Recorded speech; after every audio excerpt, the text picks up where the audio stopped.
결국은 가난해질 수밖에 없는 최악의 습관 4가지에 대해서 말씀드릴 테니까요. 이런 말 자주 하는 사람들이 주변에 있다면 절대 멀리 하십시오. 마음을 담은 인생 조언이 들어있기 때문에 이 말씀을 드립니다. 제가 오늘 폭탄 전언을 할게요. 심심치 않게 제가 얼마나 부자냐 뭐 이런 이야기를 물어보는 분들이 좀 요즘 있더라고요. 자, 돈줄남은 과연 부자인가? 제가 오늘 공개를 하도록 하겠습니다.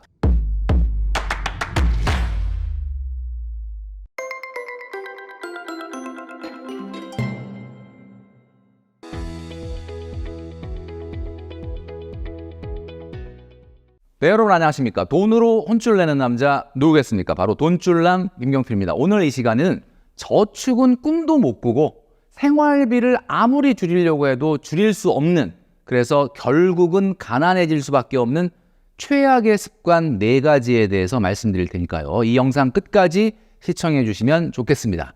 자, 끝까지 제가 꼭 보라고 말씀드린 이유는 말이죠. 오늘은 돈줄남의 명언과 돈줄남의 조언도 있지만 사실은 마음을 담은 인생 조언이 들어있기 때문에 이 말씀을 드립니다. 우리가 살면서 좀 부질없고 쓸데없는 거에 매달리는 것 때문에, 그런 습관들 때문에 사실은 정말 놓치고 가는 것들이 너무 많다라는 이야기죠.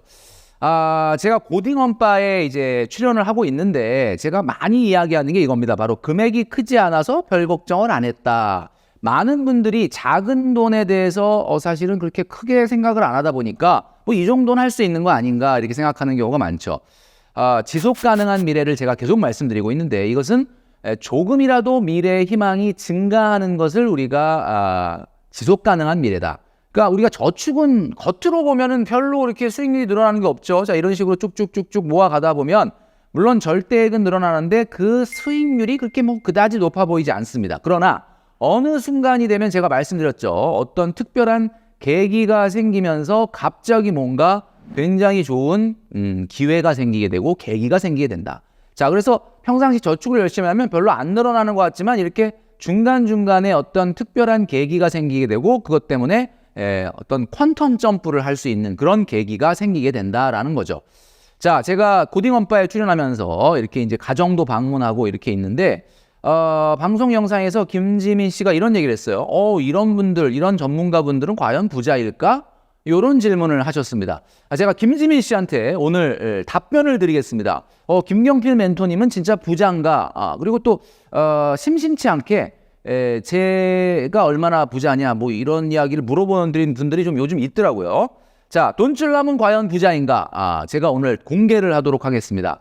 자, 그렇다면 부자의 기준부터 먼저 말씀드려야 될 텐데, 대한민국 사람들은 부자를 어떻게 생각하느냐? KB 부자 보고서 2022년 12월에 나온 걸 보니까 우리나라 사람들은 말이죠, 상당히 통이 큽니다.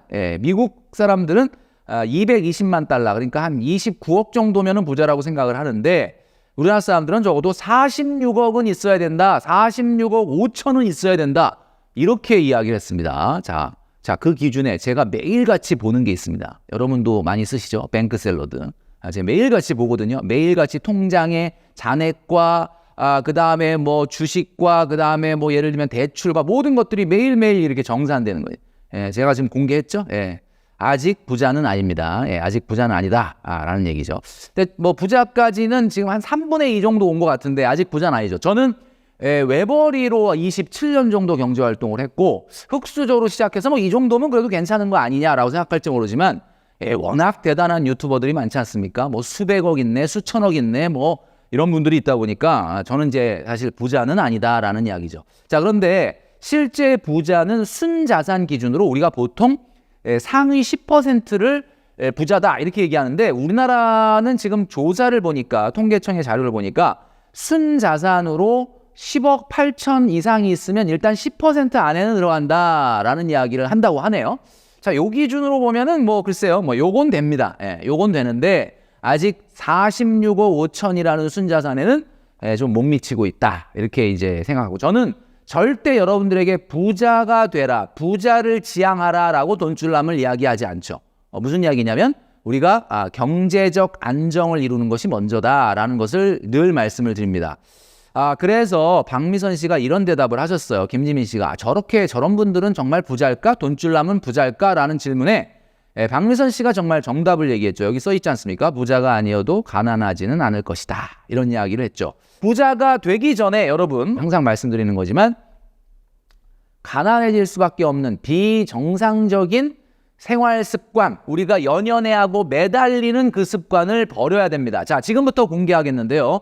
여러분들을 가난으로 이끌 수밖에 없는, 연연하는 그 여러분들이 매달릴 수밖에 없는, 매달리고 있는 그 4가지 습관이 무엇인지를 공개하도록 하겠습니다. 자, 첫 번째는 바로 할부는 내 친구.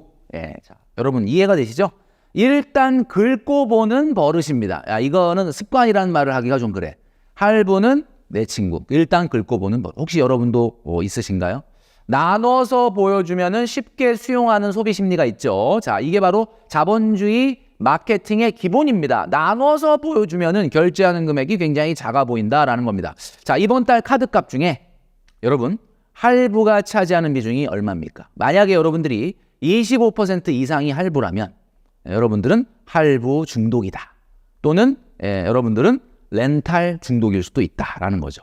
자, 여러분 제가 지금 보여드린 요 화면 한번 잘 보시기 바랍니다. 자, 제가 재밌는 걸 봤어요.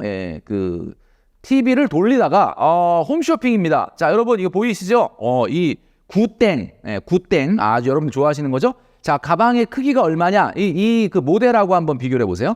야, 가방이 그냥 손바닥만 합니다. 손바닥만 해요. 자, 그런데 야, 이렇게 작은 거에도 뭘 넣는 거지? 뭐 그냥 휴대폰만 넣나? 하여튼 모르겠는데 하여튼 이렇게 작은 가방인데 가격이 얼마냐? 여러분 놀라지 마십시오. 158만 원입니다. 딱 이 손바닥만한 요 조그만 가방이거든요. 숄더백인 것 같은데 뭐 그죠?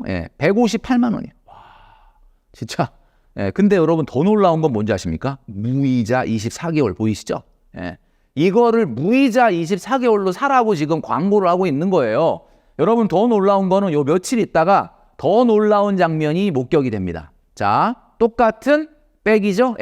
굿땡 크로스백인데, 자, 이 백인데 158만 원인데, 와, 여러분, 야, 놀라지 마십시오. 무이자 60개월. 이거 내 두 눈을 의심을 했어요. 무이자 60개월. 얼마입니까? 한 달에 26,334원. 와, 괜찮네. 한 달에 그냥 26,000원 정도만 내면은 이 굿땡 크로스백을 살 수가 있는 거야. 야, 이거 야, 이거 진짜 너무너무 갖고 싶었던 사람 같은 경우는 너무 좋은 찬스 아닙니까? 진짜로. 야, 그러니까 한마디로 특정 카드를 이용하면은 이렇게 무이자 할부 60개월 해준다. 여러분 어때요? 굉장히 좀 금액이 작아 보이죠? 이 손바닥만한 가방 하나를 158만 원에 사라 그랬을 때는 놀랬는데 한 달에 26,000원만 5년을 부으면 돼. 이거 뭐 적금이야? 5년을 부어야 돼. 완전히. 그죠? 자, 이렇게 되면 가질 수 있다. 여러분 5년에 1억 만드는 저축 제가 돈줄남이 항상 강조하지 않습니까? 5년에 1억 만드는 저축 얼마였죠? 153만 원. 153만 원을 1억 만들기 저축을 하라고 그랬더니 백을 사고 있네. 하여튼 158만 원. 자, 이렇게 되면 렌탈 중독, 할부 중독이 아닌가 여러분들 한번 생각을 해봐야 된다라는 겁니다. 자, 제가 좀 전에 말씀드렸죠. 이렇게 쪼개서 보여주는 거, 인스톨먼트 이펙트라 그래서 우리가 인스톨먼트 이펙트가 뭡니까? 여러분 작게 나눠서 보여주면은 수용하는 심리를 얘기하는 거거든요. 그게 아니고 사실은 그냥 통째로 봐야 돼요. 우리는 토탈. 얼마냐가 중요한 겁니다. 결국 손바닥만한 가방 하나 158만 원에 사는 거예요, 여러분. 자, 그리고 할부를 자꾸 하다 보면 어떻죠? 굉장히 저렴한 돈으로 비싼 물건을 살 수 있어. 와, 너무 편리해. 그리고 멘토님, 이거 솔직히 무이자 아니냐? 나쁜 거 아니지 않냐라고 생각하는데 여러분 할부를 계속 하시다 보면 어느 순간 고정비가 늘어나서 이상하게 별로 쓴 것도 없는데 카드값이 많이 나와요. 왜 그러죠? 바로 할부 때문이다라는 겁니다. 자, 할부 중독은 곧 렌탈 중독이고 고정비가 증가되니까 결국 저축이 불가능해진다. 여러분, 고정비를 줄여라라는 말씀을 많이 드렸는데 이상하게 할부를 계속 하다 보면은 내 월급 통장에 돈이 남아있지 않고 뭔가 저축 좀 해볼까 하면은 기본적으로 카드값이 나오는 금액이 커요. 그게 왜 그래요? 바로 할부 때문에 그렇다라는 거죠. 여러분, 이렇게 이런 거에 연연하거나 매달리지 마십시오. 여러분, 지금 내가 살 수 있는 돈으로 살 수 있는 것만 사세요. 그러면 아무 일도 안 일어납니다. 자, 첫 번째 버려야 될 습관, 바로 할부 중독이 되겠습니다. 자, 두 번째 습관입니다. 여러분 잘 들으시기 바랍니다. 자, 이것도 상당히 많은 분들이. 자, 두 번째, 그림이 심상치 않죠? 자, 지나친 재테크 공부. 주식과 부동산. 이게 도대체 무슨 말이냐? 멘토님, 이게 무슨 말이냐? 내가 지금 돈줄남을 보면서 재테크 공부 열심히 하려고 하는데 재테크 공부하지 말라니 이게 도대체 무슨 말이냐라고 생각하실지 모르는데요. 자, 여기 써 있죠. 지나친 재테크 공부. 제가 많은 우리 2030 직장인들을 만나고 있는데 만나다 보면 항상 느끼는 게 강박, 공포, 염려 이런 것들이 많이 있습니다. 자, 그런데 물론 강박, 공포, 염려라는 게 꼭 나쁜 건 아니죠. 우리가 옛날에 공부 열심히 하고 시험 때 시험 망칠까 봐 걱정돼서 열심히 공부했던 기억나죠? 뭔가 강박, 공포, 염려가 좋은 쪽으로 발현이 되면은 열심히 공부한다든지 열심히 저축한다든지 열심히 미래를 준비한다든지 이렇게 좋은 쪽으로 나타날 수가 있습니다. 자, 그런데 너무 적은 시드가 이런 공포를 만들어내는 것은 아닌지 여러분 잘 생각해 보십시오. 내가 이런 지나친 공포와 염려가 있는 분들을 만나보면 시드가 너무 없어. 직장생활 5년 됐는데 7년 됐는데 뭐 이제 2, 3천밖에 없어. 그러니까 어때요? 마음속에서 큰일 났네. 뭔가 좀 매직이 일어나야 될 것 같은데 좀 드라마틱한 변화를 위해서 뭔가 주식 투자를 할까? 뭐 공부를 할까? 부동산 공부를 해볼까? 이런 강박에 휩싸이게 된다라는 겁니다. 여러분 잘 들으십시오. 적은 시드가 원인입니다. 그렇게 강박과 공포와 염려를 가질 필요가 없다라는 거죠. 주식과 코인을 공부하고 계십니까? 여러분, 대한민국에서 공부하면 내놓으라는 분들이 굉장히 많거든요. 자, 그럼 그분들 다 주식해서 돈 벌었느냐? 여러분, 주식이라고 하는 거는요. 제가 오늘 폭탄 선언을 할게요. 아예 주식에 대해서 아무것도 모르고 투자하는 분과 좀 주식을 알고 공부하는 사람 중에 누가 투자 수익률이 좋을 것 같습니까? 놀랍게도 말이죠. 공부를 안 하는 쪽이 수익률이 높다는 결과가 있습니다. 자, 이거는 하버드 대학교 연구 결과에서 나타났는데 뭐 이 연구 결과는 아니지만 경제 전문가들과 원숭이들에게 투자를 맡긴 결과를 공개한 적이 있었거든요. 여러분 예상하시겠지만 어설프게 안다는 게 얼마나 위험하냐. 이 시장에서는 용감한 바보들이 많기 때문에 이 주식시장이 이렇게 변동성이 있는 거거든요. 여러분 결정적으로 자기 성장의 기회를 놓친다는 게 중요합니다. 제가 왜 주식, 코인은 솔직히 뭐 공부할 것도 없지만 주식 이런 공부하지 마라 라고 말씀드리느냐. 여러분 만약에 여러분들이 주식을 공부하는 순간 이것의 노예가 될 수밖에 없습니다. 하루 종일 낮이나 밤이나 이걸 들여다보면서 웃었다 울었다 심지어는 새벽 3시에 일어나서도 봅니다. 미국 주식 본다고. 여러분 결정적으로 여러분들이 투자해야 될 것은 뭐다? 여러분 자신입니다. 만약에 여러분들이 지금 현재 39세 이하라면 여러분들은 아직도 성장할 나이고요. 전 심지어 나이 30이다라고 하면 이제 시작도 안 한 거다. 저는 이런 얘기 자주 하거든요. 심지어는 나이 30이면 수능 다시 봐도 됩니다. 여러분 100세 시대거든요. 제발 자기 성장, 자기 발전, 자기 개발의 시기를 놓치면서까지 이것에 매달리지 말아라 라고 저는 말씀드리고 싶습니다. 지나친 자기 과신이 생길 수 있습니다. 공부하다 보면 조금 알겠거든. 공부하면 이런 거였어? 알겠거든. 자, 그러면 어떻게 됩니까? 자기 과신이 생기고 투자시장에서 자기 과신이라는 게 얼마나 위험하냐. 용감한 바보들을 양산해내는 게 지금 바로 투자시장이거든요. 여러분 지나친 재테크 공부하지 마십시오. 여러분 뭐 이런 거 있잖아요. 온라인 재테크 교육 뭐 10만 원, 20만 원 뭐 좋아요. 한두 번은 괜찮아. 뭐 책 한 권, 한두 권 정도 읽는 거 좋아요. 근데 그거보다 더 하는 거 하면 안 됩니다. 여러분 유튜브 그냥 가끔 보는 거 이거보다 더 들어가면 안 됩니다. 뭐 결제하고 20만 원, 30만 원 뭐 부동산 공부한다, 임장 공부한다, 입지 공부한다 하면서 우리 직장인들을 꼬드기는 사이트들이 많거든요. 실제 가서 오프라인에서 강의를 들어오면 괜찮은 것 같아. 그런데 다음에 더 중요한 거가 있으니까 또 결제해라. 다음에 더 중요한 거 있으니까 또 결제해라. 나중에 막 40만 원, 50만 원 제가 굉장히 많이 만났거든요. 여러분 다 부질없는 짓이다라고 말씀드리고 싶습니다. 자, 여러분 결국 돈은 말이죠. 사람들이 움직이는 거고요. 사람들의 마음이 어디로 가는지를 알아야 됩니다. 독일 같은 경우는 대학에 입학하기 전에 1년에서 2년 정도를 해외여행을 가거나 좀 다른 세계, 본인이 전공하려고 했던 거와 다른 세계의 공부를 한다고 합니다. 이 노벨상 수상자가 독일이 많은 이유가 바로 그거래요. 내가 공학을 전공하지만 문학이나 철학이나 예술에 대한 이해도 강하고 사람들의 사고방식 자체의 레인지가 굉장히 넓다라는 거죠. 자, 여러분 이 투자라고 하는 것은 단순히 그 투자 공부를 한다고 해서 성공할 수 있는 게 아니다라는 겁니다. 자, 주식, 코인 변동성에 노출되잖아요. 한 번 노출되잖아요. 한 번 롤러코스터를 타본 경험이 생기면 어떻게 되느냐. 2020년, 21년도에 우리가 한번 경험했죠. 일희일비하게 되고요. 이런 말을 자주 사용합니다. 여러분, 돈줄남을 시청하시는 여러분도 혹시 하루에 이런 말 몇 번이나 하십니까? 인생 뭐 있어?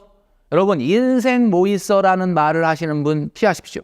이런 말 자주 하는 사람들이 주변에 있다면 절대 멀리 하십시오. 내가 자주 하고 있다고요? 네. 그러면 뭐 다른 분들이 피해 안 가도록 다른 분들을 좀 안 만났으면 좋겠는데, 인생 뭐 있어라는 말을 자꾸 하면 할수록 여러분들의 행동은 잘못될 가능성이 높다. 특히 투자 시장이나 또는 소비에 있어서도 그럴 수 있다라는 거죠. 자, 여러분, 자산 효과라는 게 있습니다. 이게 뭐냐면 제가 한번 경고드렸죠. 비싼 차나 여행이나 과도한 어떤 주거 비용을 쓰는 사람들이 주로 어떤 분들이 많냐면 과거에 투자해서 성공한 분들이 많다라고 합니다. 자산 효과라는 게 웰스 이펙트라 그래서 내가 가지고 있는 주식이나 아파트가 가격이 올라가면 이상하게 소비가 커지는 거예요. 본인이 가지고 있는 주식이나 아파트 가격이 올라가면 소비가 늘어나는 현상을 말합니다. 솔직히 말하면 저도 그랬던 것 같아요. 아파트 가격이 엄청나게 올랐을 때 돈줄남조차도 야, 아파트가 10억이야, 15억이야, 뭐 20억이야 이러니까 이거 좀 돈 좀 써도 될 것 같은 느낌? 내가 그 아파트 팔았습니까 지금? 내가 그 주식 팔았습니까? 아니잖아요. 자, 여러분, 이걸 주의하셔야 된다라는 겁니다. 자, 세 번째는 말이죠. 바로 지나친 혜택과 할인을 중시하는 태도입니다. 자, 연연해 하시지 마세요. 매달리지 마세요. 여러분, 직장인들, 많은 분들이 제가 만나보면 아주 공통적인 특징이 시드가 적으면 불안하잖아요. 미래가 불안하잖아. 그러니까 세금을 그렇게 싫어해. 물론 세금 좋아하는 사람은 없습니다. 근데 돈을 잘 벌면 뭐 세금이 굉장히 많아지긴 하지만 그런 거 신경 쓸 시간이 없는데 오히려 월급이 작고 세금을 적게 내더라도 정말 작은 월급에서 세금 떼는 게 너무 무서운 거야. 그러다 보니까 지나친 혜택, 세제 혜택에 대해서 너무 매달려요. 그래서 뭐 IRP, 그 다음에 뭐 개인연금에서 총액 700, 뭐 900까지 세액공제가 된다고 하니까 막 그걸 때려 넣고 그 다음에 또 뭐 어떤 혜택이 있다 그러면 그 혜택 쫓아다니고 어느 은행에서 어떤 이벤트로 금리를 좀 더 준다 그러면 막 부천에 있는 은행 거기 찾아간다고 부천역에 내려서 막 택시 타고 가고 막 그런 얘기 제가 들었던 기억이 있거든요. 여러분, 지나친 혜택, 할인 중시, 우대금리 이런 걸 따지는 것 자체가 사실은 여러분들이 뭔가 강박이 있다는 얘기인데 그것은 시드가 적어서 그래요. 시드가 커지면 이런 강박에서부터 벗어날 수 있습니다. 그리고 세제 혜택이라고 하는 것이 여러분 아시겠지만 근로자들은 세금을 숨기기가 어렵고 세금을 웬만하면 다 내야 되기 때문에 어떻게 세금 안 낼 방법이 없거든요. 그렇기 때문에 웬만하면은 세무사들이 양도소득세, 증여세, 상속세 가는데 매달려 있지 여러분들 근로소득세 계산해주고 어떻게 하면 좀 절약할까 이런 거 해주는 세무사 거의 없지 않습니까? 그게 무슨 얘기냐면 줄일 수 없다는 뜻이에요. 그러니까 이건 줄이는 건 한계가 있다. 뭐 약간은 줄일 수 있겠지만 그게 미미하다라는 이야기입니다. 자, 이런 것들에 매달리게 되면 안 된다. 네 번째는 말이죠. 바로 지나친 분산과 포트폴리오입니다. 이게 뭐냐? 여러분, 분산 투자한다, 포트폴리오를 만든다라고 하면 굉장히 좋아 보이죠, 여러분. 이게 대체적으로 보면 시드가 약한 분들이 이런 것들을 많이 합니다. 그러니까 뭐 주식, ETF, 연금, IRP, 채권, 화려하다. 자, 그런데 여러분, 이 세상에 ETF 그러면 좀 안전해 보이지 않습니까? 뭔가 좀 안전한 주식 같죠? 분명히 말씀드리지만 안전한 주식이라는 건 없습니다. 자, 이렇게 분산 투자에 목을 메고 매달리는 경우가 뭐냐? 내가 시드가 적으니까 뭔가 드라마틱한 변화를 원한다라는 거거든요. 자, 이렇게 다양한 포트폴리오로 70만 원 저축하는 것보다는 제가 말씀드리지만 시원하게 월 153만 원 1억 만들기 저축을 하는 그런 경우가 훨씬 결과가 좋다라는 이야기입니다. 내가 왜 이렇게 분산 투자에 집착을 하고 매달릴까 생각해 보십시오. 그것은 여러분들이 연차에 비해서 돈을 많이 모으지 못했기 때문이다라는 이야기죠. 자, 오늘 말씀드린 이 네 가지, 나는 해당되는 게 있는지 없는지 한번 잘 생각해 보시고요. 이 네 가지에 매달리고 연연하면 오히려 여러분들은 생활비를 줄일 수 없고 생각보다 돈이 늘어나지 않기 때문에 여러분은 생각한 만큼 돈이 모이지 않을 수 있다라는 이야기입니다. 자, 그래서 오늘의 한마디로 돈줄남이 이야기하는 돈줄 한마디는 말이죠. 입 닫고 이제 1억 모으기를 시작해라.